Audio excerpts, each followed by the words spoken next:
جماعت کے اندر امام کے ساتھ بالکل متصل ہو کر ارکان ادا کرنا یہی سب سے شاندار اور سنت کے مطابق طریقہ ہے۔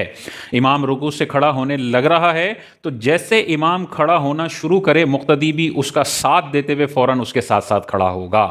یہ خلاف سنت طریقہ ہے کہ امام صاحب کھڑے ہوں گے اس کے بعد پھر مقتدی کھڑا ہوگا، امام صاحب سجدے میں پہلے چلے جائیں گے، اس کے 1-2 سیکنڈ کے بعد پیچھے مقتدی جائے گا، امام صاحب ایک سلام مکمل طور پر پھیر لیں گے، اس کے بعد ماں بدولت 3-4 سیکنڈ کے بعد سلام پھیرے گا۔ یہ سارے خلاف سنت اور خلاف اولا طریقے ہیں۔ امام کی متابعت میں بالکل جلدی کرنا اور بالکل ملا کے امام کے ساتھ اعمال کرنا یہ سنت اور زبردست طریقہ ہے، اور اس میں امام حضرات کو بھی یہ غور کرنا چاہیے۔ بعض اوقات امام صاحب سمیع اللہ لمن حمیدہ کو اتنا ڈیلے کر کے بولتے ہیں کہ پیچھے والے لوگوں کو پتہ ہی نہیں چلتا امام صاحب کب کھڑے ہونا شروع ہو رہے ہیں، تو وہ یہ سنت پوری نہیں کر سکتے کہ امام کے بالکل ساتھ ساتھ رکوع میں جائیں، رکوع سے اٹھیں، سلام پھیریں اور سجدے میں جائیں۔ امام کو یہ چاہیے کہ جیسے وہ رکوع سے اٹھنے لگے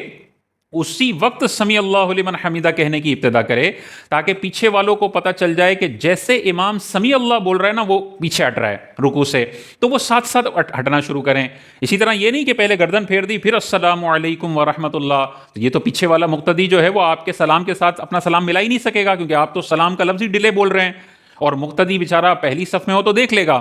لیکن پیچھے والوں کو تو پتہ ہی نہیں ہے کہ امام صاحب کب سلام اور گردن موڑ رہے ہیں اور کب رکوع سے اٹھ رہے ہیں اور کب سجدے میں جا رہے ہیں۔ لہٰذا امام حضرات کو چاہیے کہ وہ مقتدیوں کو اپنے اعمال کے ساتھ ملانے کے لیے جیسے موومنٹ کرنے لگیں ویسے لفظ بولیں، تاکہ پیچھے والوں کو پتہ چل جائے کہ اب امام صاحب موومنٹ کرنے لگیں تو اب ہم نے بھی موومنٹ کرنی ہے۔ سجدے سے جب سر اٹھانے لگیں اللہ اکبر کہیں، اسی اللہ اکبر کو سنتے ہی فوراً مقتدی پیچھے ہٹ جائے، السلام علیکم امام کہے، فوراً امام کے ساتھ ہی سلام پھیریں۔ یہ بالکل خلاف سنت طریقہ ہے کہ ایک سلام ہوگا پھر سلام پھیریں گے، امام صاحب دوسرا پھیر لیں گے، اس کے بعد پھیریں گے، پتہ نہیں کس چیز کا انتظار کر رہے ہیں، پتہ نہیں کس چیز کا ڈیلے کر رہے ہیں۔ یہ سارے خلاف سنت طریقے ہیں۔ صحیح طریقہ یہی ہے، امام کے افعال کے ساتھ مقتدی کے افعال ملے ہوئے ہونے چاہیے۔ ہاں مسبوق نمازی ہے تو وہ تو ظاہر ہے امام کے ساتھ سلام نہیں پھیرے گا، وہ جیسے امام سلام پھیریں گے دوسرا سلام پھیرنے لگیں گے تو یقین ہو جائے گا سجدہ صاحب نہیں کر رہے، تو پھر یہ مقتدی اپنی بقیہ نماز پڑھنے کے لیے کھڑا ہو جائے گا۔